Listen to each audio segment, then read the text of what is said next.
what creates the relevance of us being here for such a wisp of time is to impact something positively that lasts beyond us. That's what art is. That's why I love art. That's why I'm an art collector, is because the point of art is by the maker of the art is that what they make will live beyond their flesh body. That's legacy. So positive impact and legacy. Welcome to the Shaping Freedom podcast, where we dive into conversations that inspire personal growth, transformation, and clarity in challenging times. I'm your host, Lisane Basquiat. Today's guest is someone who's worn so many titles, from author, actor, activist, entrepreneur, father, former U.S. Senate candidate, but none of those titles fully capture the depth of the man that we're going to be in conversation with today. There are some people who build careers, there are others who build community. Hill Harper has built both. From Harvard Law to Hollywood, from best-selling author to political candidate, he's refused to be put into a box, choosing instead to shape a life of purpose, healing, and service. But beneath the accolades is a man who asks deeper questions. How do we close the wealth gap? How do we raise emotionally well children? How do we live lives aligned with our values, even when it costs us something? In this conversation, I'm hoping that we can get beyond and beneath the accolades to explore the why behind it all. What has it meant for you to pivot from success to significance? And how do you stay emotionally grounded when the world is watching? And how are you, Hill, building a legacy that heals rather than repeats the past?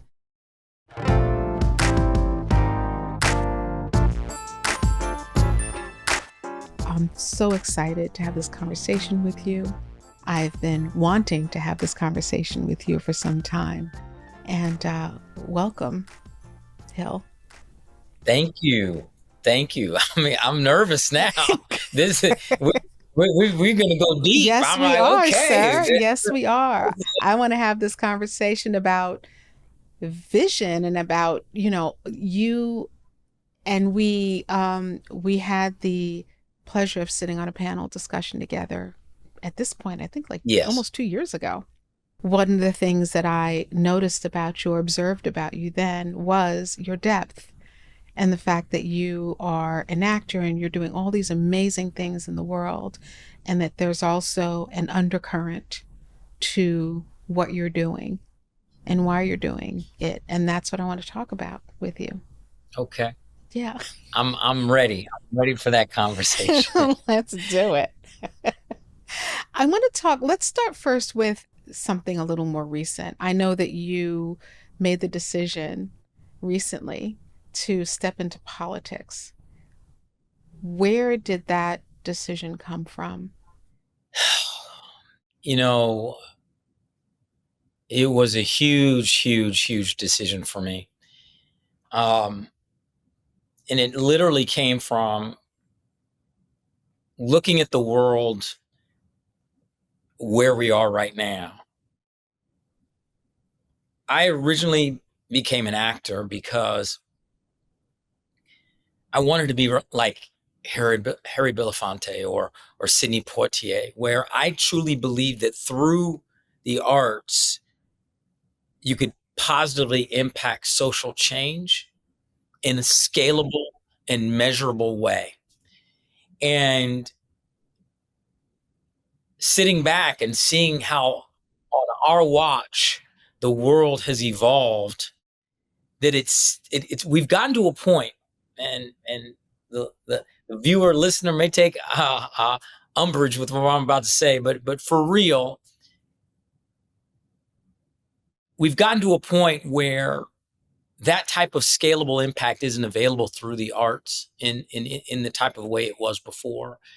And there's only two verticals right now, and not to say that we can't get it back there, and I want to literally bend it back there, and we can, but right in this moment in time, there are only two verticals that are creating mass impact at scale, and that's technology and politically.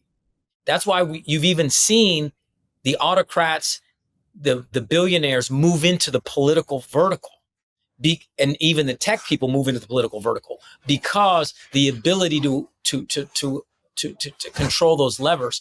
And what we've seen is that those levers have been pulled to destroy community, to take wealth, to literally redistribute opportunity en masse. And I felt that when there was an open U.S. Senate seat, there's only 100 United States senators, and it's one of the most powerful roles politically that you can hold in this country, with the ability to control hundreds of millions, the allocation of hundreds and hundreds of millions, if not billions of dollars. With that open U.S. Senate seat, I felt that there was an opportunity to reverse course,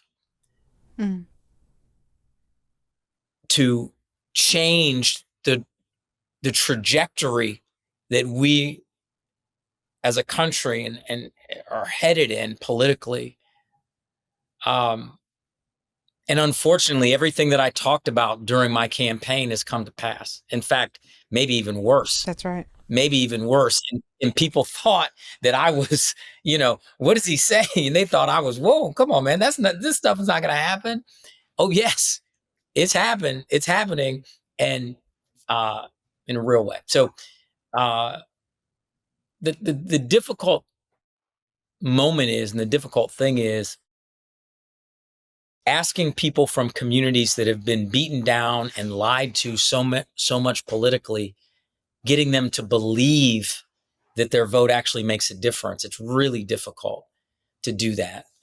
So my biggest challenge was getting folks from communities that have been completely disregarded over the last 40 to 50 years, if not more, to believe again and to participate. And it was a heavy lift. And unfortunately, we weren't able to do it.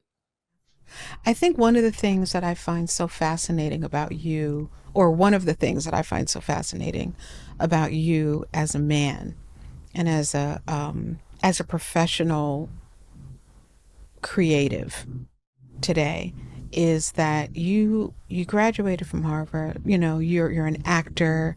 You are a successful creative person, and so you could do anything with that. And what you have chosen to do is to continue to do that, to act, and to contribute in that way. But you also have this, I don't know how to describe it, but like the heart to pour into art, the heart to pour into politics, the heart to be a single father, to take some of the circumstances and life events that you've experienced and use that to help other people. There is such a generosity about your spirit and about what you're doing and the assignment that you're stepping to and creating, that I think but I don't think that it's the only reason why we're here. It's the only reason we're here. To me. But not everybody sees that, Hill. Well, yeah. I mean, not everyone sees that. You can take you can take your success being on the screens, the television screens or the streaming screens, and being on these TV shows and playing in these movies. And you could take all that and just like take your suitcase and go home and chill and have a good time, right? And celebrate it in that way. And I'm sure you do in many ways. But the generosity of your spirit and the ways that you stand as a human being, as a man, as a creative, as a father, as a citizen, as a man who, again, has experienced some things, and you take those things and you believe that you have no other choice, that that is what your assignment, that's what we're meant to do. And you model that. You don't have to do that. You don't. And I thank you for just like letting me say that, letting me get that out. Thank you for being willing to receive. Just give me, just please. It's as important to Yes. me that I be allowed to Mhm. say it as it is, that you are willing to receive it, because you are such a model for so many people. What is the undercurrent of that? What is the driver for you? Impact and legacy. We're here for such a short window of time. You know, my father died in his 60s. My grandfather died in his 70s. My uncle died in his 40s. Um, you know, if I make it to 100, that's a long time, right? And in this flesh body, but it's a snap. It's so short in the context of the history of time and the universe, and so we're barely here. And so what creates the relevance of us being here for such a wisp of time is to impact something positively that lasts beyond us. That's what art is. That's why I love art. That's why I'm an art collector. Is because the point of art is by the maker of the art is that what they make will live beyond their flesh body. And that's legacy. So positive impact and legacy. And see, some people just want one or the other. Some people don't want either. So, whatever. But some people just want one or the other. And to me, you need both. That's right. So, because you could walk. I mean, listen, there was a horrific shooting yesterday. Um, you can have impact, and you can go in and shoot and do destructive, horrible things, acts of violence, acts of depravity, but that's impact, and it's just sad. And then there's legacy with no impact. Go on and have a bunch of babies and don't raise them. There's legacy, but then if you didn't raise your babies, then there's no impact. And That's right. but if you marry the two and say, I'm going to have positive impact and legacy, that means you have to be present. That means you're creating things. You're sowing into people that are going to live beyond you. That means that you're creating art and works of art. One thing that I will say about my acting career is that I feel like I still haven't done that legacy project. Or let me put it this way. Maybe I've done the legacy project, but it kind of just, it's like any piece of art, it can kind of disappear, and art is made to be seen. Van Gogh cut off his ear because no one was looking at his art. But if you probably would have said, hey man, don't go crazy, don't beat yourself up, 175 years from now, more people will visit your museum than any museum in the world. Yeah. More people visit your museum every year than the Louvre in Paris. What about that? And so chill out and just keep creating. He may not have done all that, but point is that I've done some work that I'm extremely proud of, but no one really saw. So it kind of like a tree falling in the woods. I still haven't done that legacy project that has an impact, that It's a Wonderful Life project, the Mm-hmm. Black Panther project, the project, the Do the Right Thing,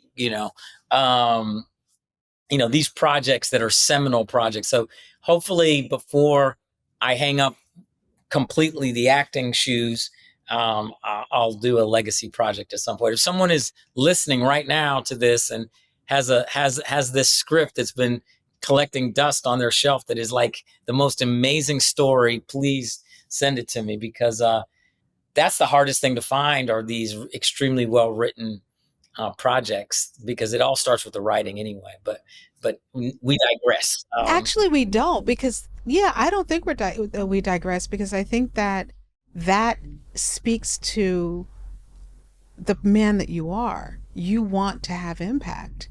You want to do the big things, like you said. Paint on big canvases. is what I always say. I say we're here. Listen, my goal is to paint on big canvases, and Yes. and I don't begrudge anybody that wants to just do sketches on little notebooks and do their thing and be happy and just chill out. But that's not me. I want to paint on big canvases. Yeah. What has being a father taught you about yourself? I used to really believe in nurture over nature, but being a father has made me completely think differently. Really? Yeah. I mean, I just I just see that my son is who he is, and I can try to nurture this and nurture that and try to do this, but he's going to be his nature is his nature, and that's partly it. And so I feel like I can impact the margins, but the fundamental nature of who he is who he is. And that's an interesting thing because I'd always felt much differently about that. I always felt I was a much heavier nurture wins, sow the seeds, da. But the seed actually wins. That's right. You have to meet the person where they are. You have to meet the person where they are, not Exactly. where you believe they should be or And then whatever. once you meet that Exactly. person where they are, then you and that person hold hands and you get to wherever, right? But Right. it's like who you are is who you are. Yes. Okay. Totally. That's become very clear to me, in a very powerful way, and also it's a great way because as long as he's happy, that's my whole thing is now keep him safe and hopefully keep his mental in a way that he feels good about himself.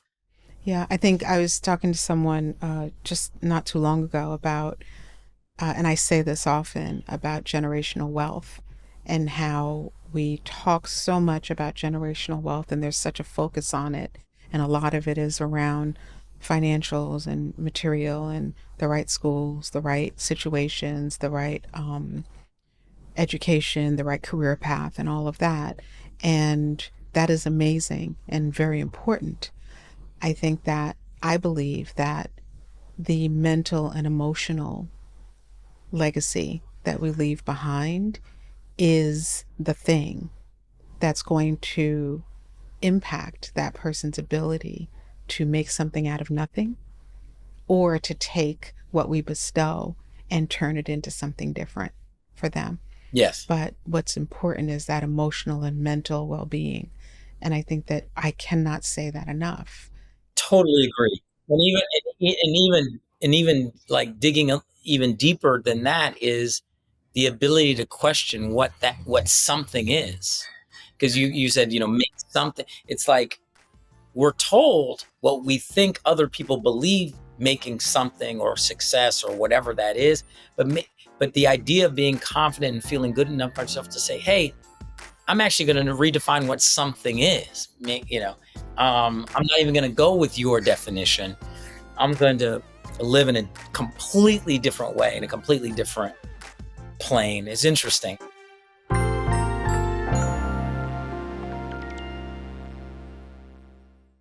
Hey, it's Lisane. I created Protect Your Peace, a boundaries and accountability workshop because I know what it's like to feel stretched too thin and how it feels when you're saying yes to everyone else but feel like you're disappearing in the process.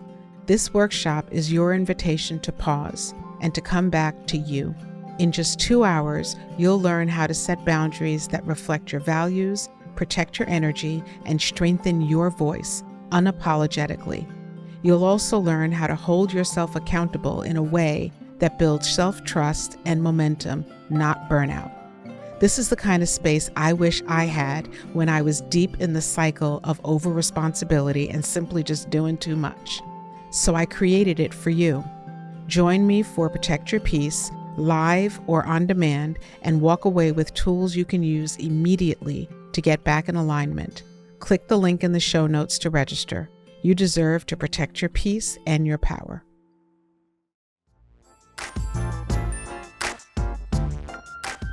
it reminds me, I've been working on this project that hasn't been announced yet, where the person I'm working with is extremely accomplished movement artist.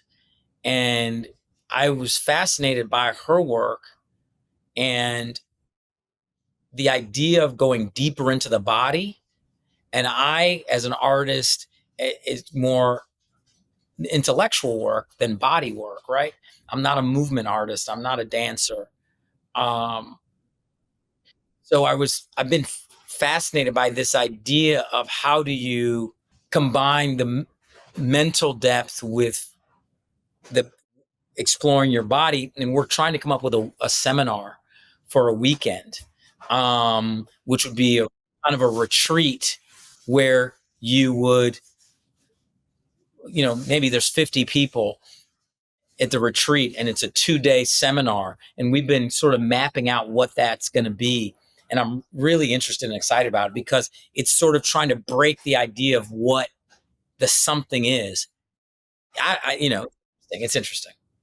I'll let you know. Maybe you want to come, if you want to come, I'd love to have you. Yeah, that's what I'm thinking. I was like, I'm gonna ask him about it, but because I think this is so important because today there's so much focus on what's happening up here, right? We're so Yes. cerebral in the way that we are living and surviving sometimes and just getting from day to day, and even in our approach to parenting and all these other things. And I think that there is what I believe is raising its hand for attention is to drop in a bit more, to drop into like what's all happening in here and to connect. And we don't have in the way that we walk this culture today, we don't have a lot of opportunity to do that because it's not valued.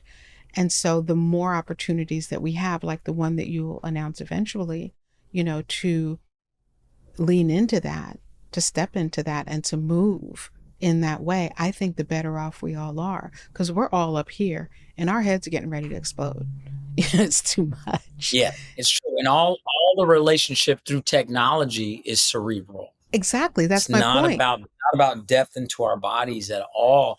And the only thing that's referenced around body is physical health, which is more about body engineering than depth. Exactly.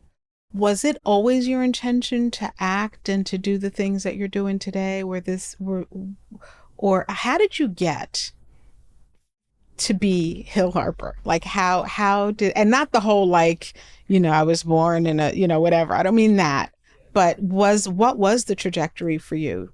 Well, as far as acting goes, we can be very specific. I go to Brown University, first semester freshman year. I wanted to play on the football team. So I needed a class that met, for a certain time to get out before football practice on a particular day.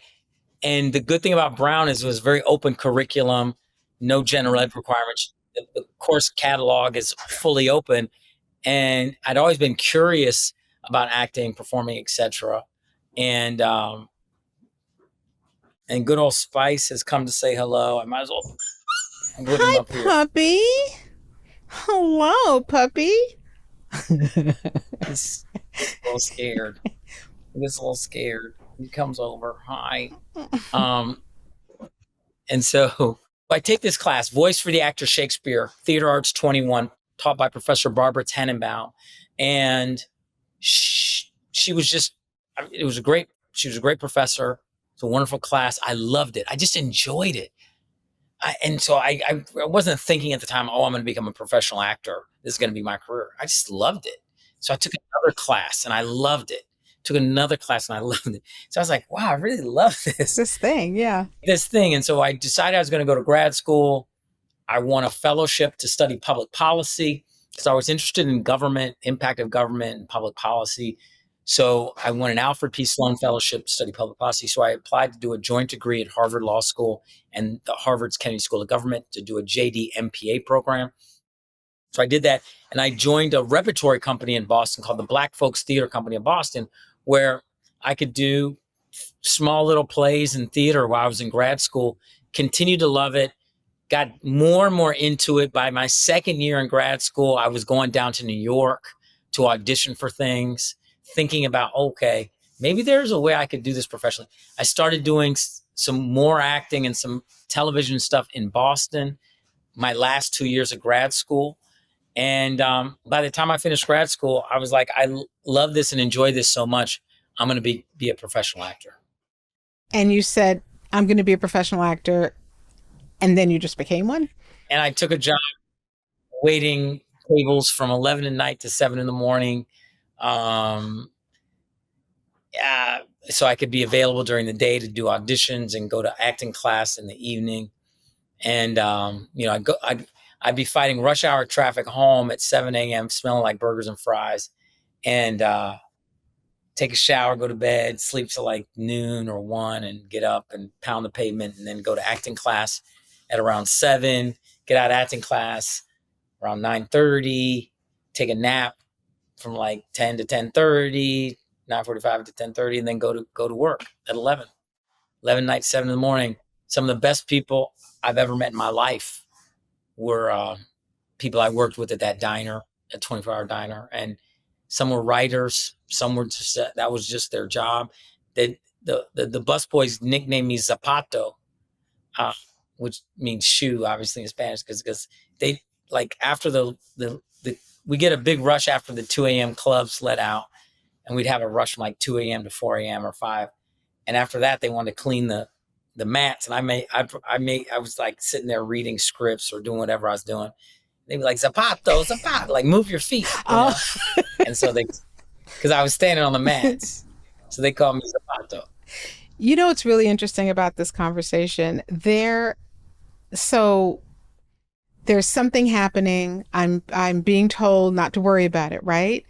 There are so many distractions during this particular conversation, right? The technology's maybe not catching up, and there's some garbly things happening. There are a couple of motorcycles going by, all kinds of strange things happening during this conversation. And something has said to me, just keep talking. Let's just keep it going. Don't worry about it. And let's keep it going. Let's just keep it going.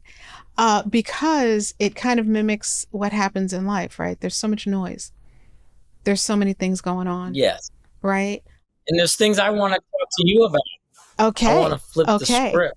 My question for you is how do you, and this is for the folks who are doing the same thing, right? Maybe in a different way, but working and your political ambitions, and you're a father, and you have a puppy, and you have a life, and you're an adult, and all this. Like, how do you stay focused?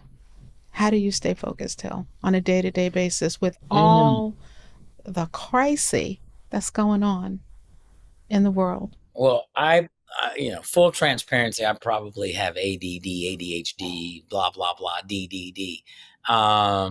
So the way I like to refer to it is sequential mastery. I hate the saying, don't be a jack of all trades and a master of none, because that basically negates the idea that we can be a master of many things. And I truly believe all of us have the capacity to be masters of many, many, many things. But you can't try to do it all at once. And so what I do is, like, when I'm acting, that's all I'm doing. Mm. When I'm being a parent, that's all I'm doing. When I'm attempting to be a mentor, that's all I'm doing. And so I call it sequential. So once you start doing something, ultra focus, hyper focus in that, and then when you stop, it's over. Move on, and then on to the next. The problem I think that I run into if I try it, and maybe the same for other people, is that if I'm trying to do over here, but I'm still thinking about this thing over here, or dang, I wish I would have done this, or why I need to, I got to return this email. And to be honest, I'll miss some stuff because maybe I was sequential on the, but that stuff I missed, and that's just going to be the way it's going to be. Yes. My friend just texted me, are you okay? And I was like, yeah, what's wrong? Well, you didn't respond to my message the other day. And I was like, oh, dang, I'm just seeing it, because I didn't see it when it came through. So it got pushed down and da da da da. And So, then it's, yes, you know, yes. so that's going to happen. And then hopefully you have people in your life that understand that there are certain, you kind of shut off this part and turn on this part and shut off this part at different times. And that's kind of way I see it. It's sequential mastery. Yeah, I agree 100%. You have to, I've not heard of that term, sequential mastery, but I love that because sometimes we're trying to do all the things, to be all the things, to all the people, all at the same time, and it's impossible. We're human beings, right? And so, That's right. right? So focusing on that one thing is what helps us, I believe, to make the progress toward reaching whatever that end goal is, you know. That's right. And it's up to you to decide how much time you give that thing. Meaning you could give that thing 10 minutes, you could give it the whole day, but it's your call. Yeah. Yeah. I think I think that is the key. That's the key. And I think that there's so many people who believe that in some way they're failing because they can't answer every single call around them at the same time, whether the call is, Mm, focus on a thing or something that you're thinking about as you're working on something else. Being present in the moment, I think, is what helps us to stay together. yes. And the more that's going on, the more we need to come to center and be present in the moment. We try to like fragment and be out there, doing 50,000 things, and it's just it's impossible. It's painful, and then you're not showing up for anybody. Yeah. So you said you wanted to flip the script. So in the last few minutes, I want to hear that. Yeah. So couple things. You just said that there's people out there that think they're failing. I just want to say this is that one way that I do live, and this is something that some people don't understand when I say it, and they're like, I don't know. I actually go seek out failure. Mm, And the reason why I do is because I believe if you're not failing in quotes, then you're not living, because failing doesn't really exist. It's not real. Because there's no such thing as failure, right? It just doesn't, like, it goes back to the point we talked about originally. We're here for such a short period of time. There is no failure. It's we're here like this because, so therefore, if you're just here this much, there's no failure because it's zero. It's not there. There's no such thing. So what you do is you seek it out. You seek out ways to bump up against your edges, because really what people talk about when they talk about failure is that they're talking about outcomes. that's right. And they're talking about the outcome not happening the way you either wanted it to or envisioned it to, right? Like me running for political office, I certainly did not run to lose. Let's be clear. I'm not up here saying, oh yeah, I ran to send a message. I really wasn't trying to win. No, I was trying to win the seat, Right. so I could make impact. I lost. I was beaten because my opponent got more votes than I did. I was disappointed that I couldn't turn out the community that I was attempting to talk to and represent. And the voting numbers just showed that they did not turn out. And that was tough. But I was seeking out, in a way, failure, right? Because you're seeking, there was going to be an outcome either in my favor or not. Right. And therefore, so bump up against your edges. I could have very easily said, you know what, I'm not going to run because if I lose, that's right, not right. going to be a good look. That's right. Before you even got out. That's right. Yeah. Before I even did it. So what you want to do in whatever arena is seek out failure, or you'll never start. You'll never take risk.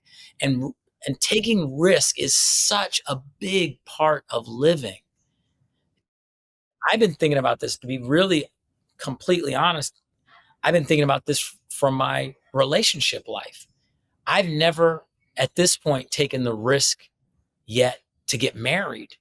And it's something that I think I've been trying to do, my own level of analysis and all of that to say, is it a fear? Yeah. Or is it not having the right person, partner, this, and then, how have I not met her?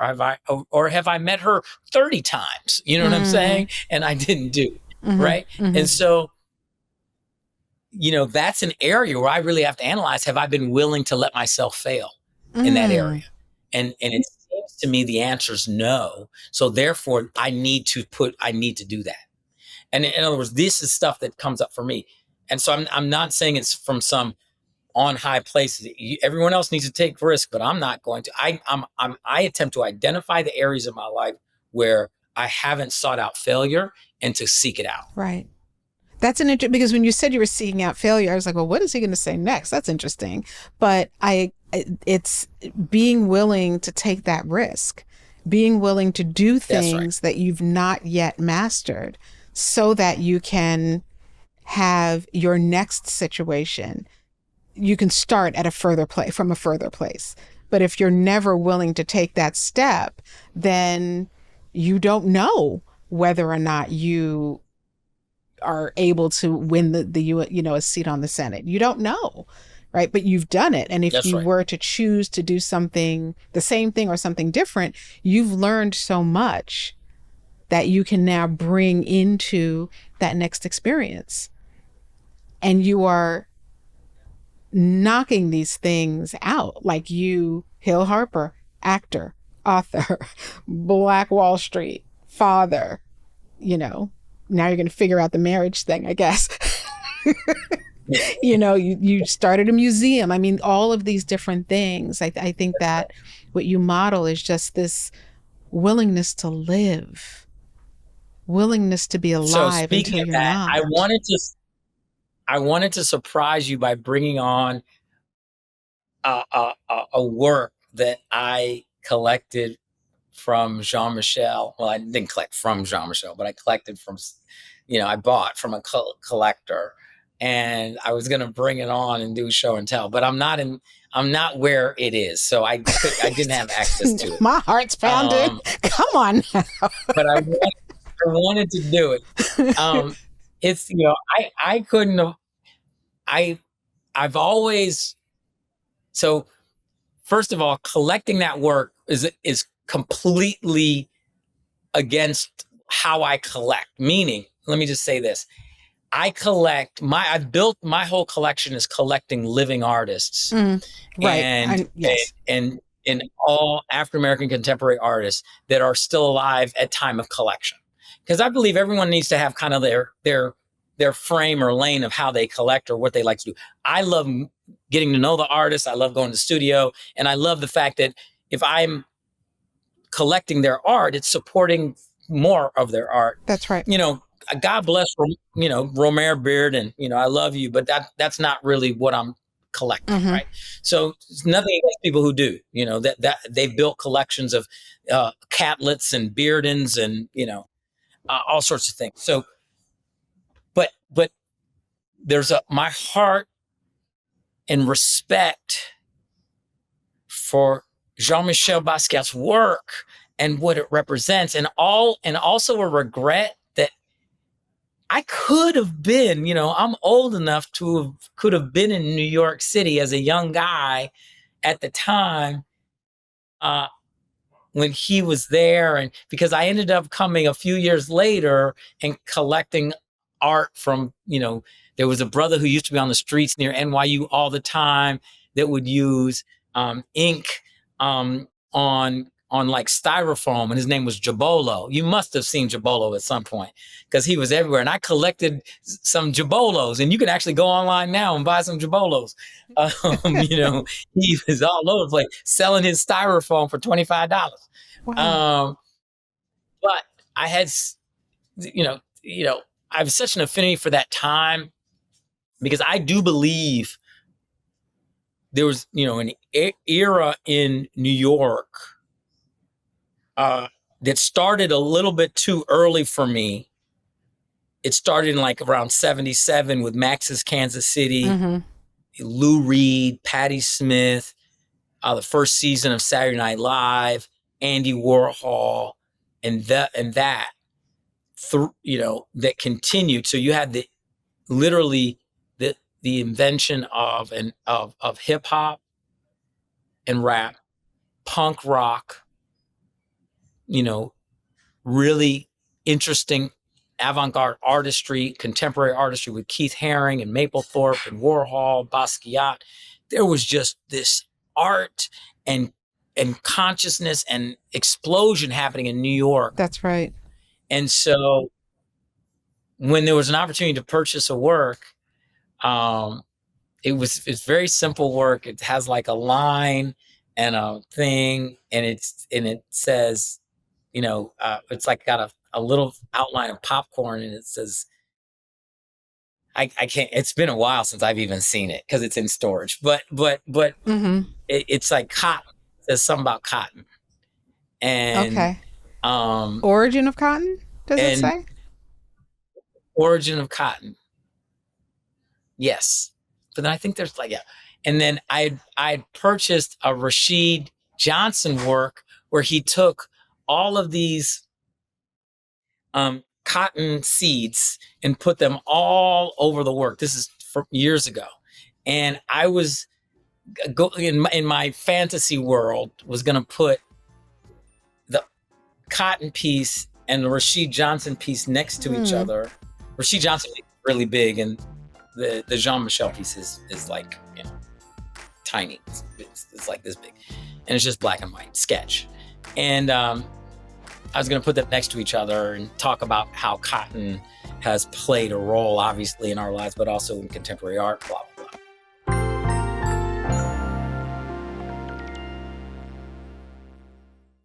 All right, can we talk a moment about setting the vibe? If you're anything like me, your space needs to feel good in order for you to feel good. And that's why I created the Shaping Freedom line of candles. It's not just about ambiance, but really about how you align yourself internally. These are more than just candles. They shift your energy. Whether you're journaling, meditating, working out, or just taking a moment for yourself, these scents are curated to ground you, lift you up, and bring you back home to yourself. They also have an 80-hour burn time and scents that are designed to evoke feelings of alignment and internal congruency. And we can all use that. Go to shop.shapingfreedom.com and check them out. Find the one that speaks to your spirit, or buy all four, and let them burn with intention.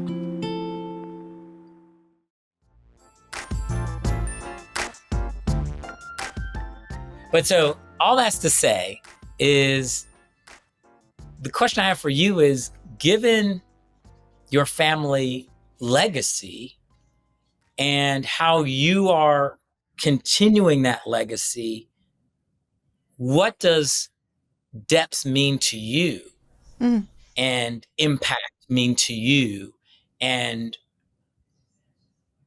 how do you frame it? Because to me, you have the ability to, you're experiencing it in a completely different way than all of us, right?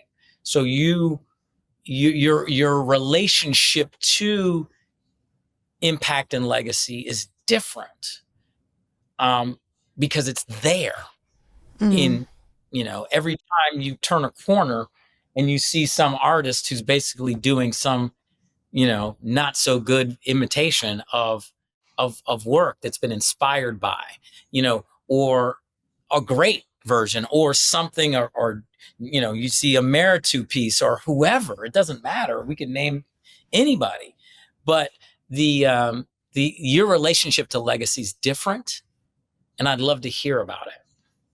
I mean, I think that my relationship to legacy as it relates to Jean-Michel Basquiat is different. Jean-Michel Basquiat, right? My relationship to that idea may be different, but I think that I believe that my relationship to legacy is no different than it would be for anyone who honors their name, who loves their family, Mm. who chooses to stand for their family, who understands that we have an opportunity, this incredible opportunity and challenge to be alive until we die. And also to take the moment to look at what's happening in our life, to look at that emotional and mental legacy that we're passing along to the people that are around us, the people that are within our families, to our neighbors, to our colleagues, so on and so forth. And so I don't know that, you could say, well, your relationship to legacy, to the idea of legacy, but we are all somewhere on the legacy train, all of us. Mm. Mm-hmm. Right. And I think that we miss the point when we look outside at that other person. Like Hill Harper does not have any more, in my opinion, of a relationship with legacy than does Lisane Basquiat or, I don't know, whomever. Gloria Best. I don't know who Gloria Best is. I just made the name up, right?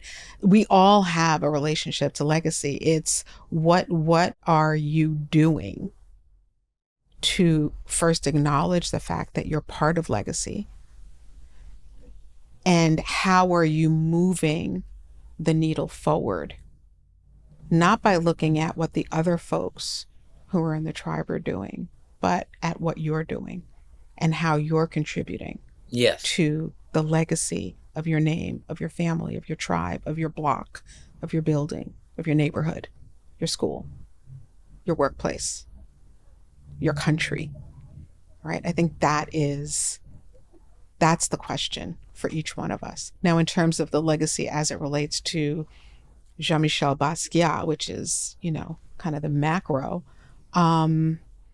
my relationship to that is it fluctuates. I mean, it's part of assignment. It's part of my assignment during my short stint on this planet is to move his legacy forward and to remember who he is and to remember, and to the best of mine and Janine's ability, Janine being my sister, to make decisions that we believe he'd feel good about, while also balancing the fact that he's not here, right? And so there's this balance that happens. What would he want us to do? And, what would he want us to do as 64-year-old Jean-Michel versus, today?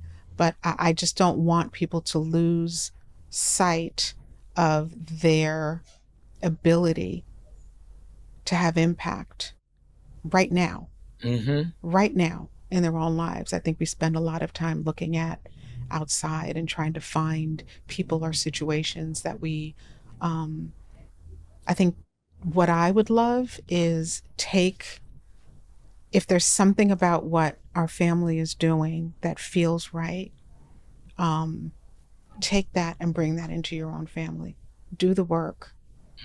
If there are patterns in your family that are not working for the whole, do the work.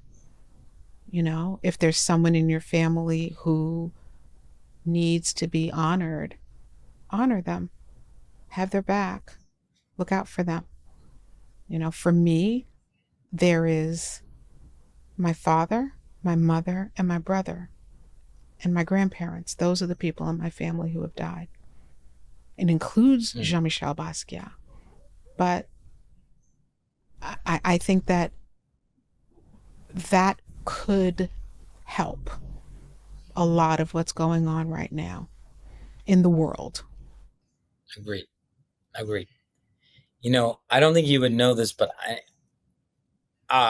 because there's no way you would, and I don't know what you feel about the film, but I screen tested. It was super beginning of my career as a professional, and I don't think I'd even done a big project, but I screen tested to play him in the film that Jeffrey Wright ultimately played him in.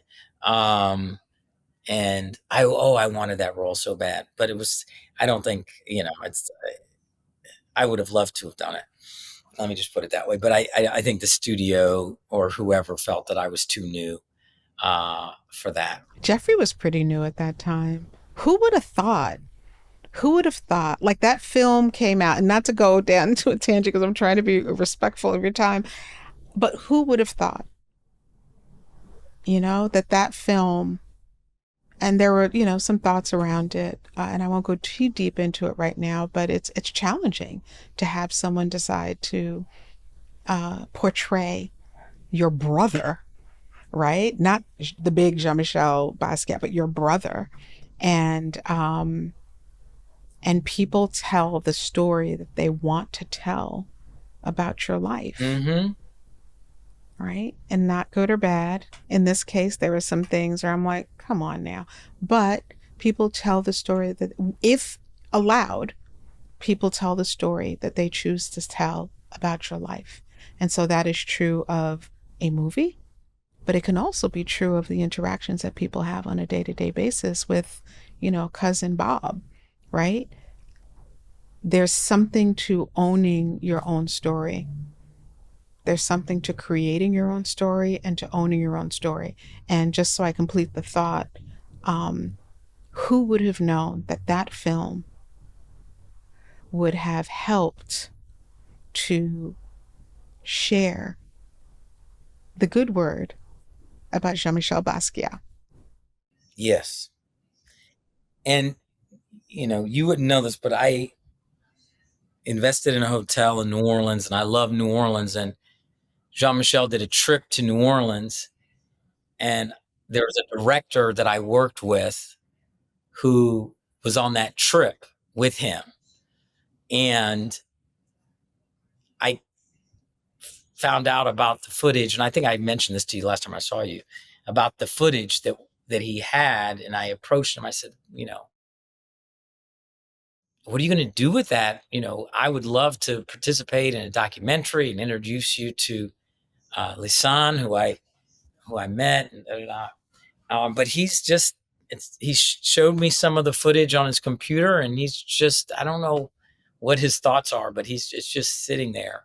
But that was there's some Polaroids from that time that I've seen for sale online, but